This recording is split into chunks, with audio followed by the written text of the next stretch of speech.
Na-recover ng pinagsanib na pwersa ng pulisya at militar ang isang armed cache na iniwan umano ng mga hininalang kasapi ng Communist Terrorist Group sa Barangay Ugob, Malinaw, Albay. Pinangunahan ng PNP SAF 93rd Special Action Company sa ilalim ng pamumuno ni Police Captain Renzo Troy B. Tirado ang operasyon na isinagawa kasabay ng mga unit ng 153rd SAC FSB, 9th Sub MIT, Malinaw Municipal Police Station, Albay 1st Provincial Mobile Force Company, 505th Maneuver Company RMFB-5, RSOU RID-5 at ang 31st Infantry Battalion ng 9th Infantry Division ng Philippine Army. Batay sa ulat na ibinahagi ng isang action agent na kilala sa alias na Sign sa 93rd SAC, ang operasyon ay nagresulta sa pagkakarecover ng mga iba't ibang uri ng baril, mga bala at mga pampasabog. Ayon kay Police Colonel Noel Donato Nunez, Provincial Director ng Albay Police Provincial Office, ang matagumpay na operasyon na ito ay patunay ng matatag na kooperasyon sa pagitan ng pulisya,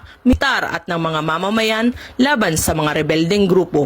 Patuloy ang kampanya ng pamahalaan laban sa mga grupong lumalabag sa batas upang matiyak ang seguridad at kapayapaan sa buong lalawigan. Mula dito sa Riyong Bicol, ako ang inyong PNN Correspondent, Police Corporal Angelito Recampo, alagad ng batas, tagataguyod ng Balitang Pulis.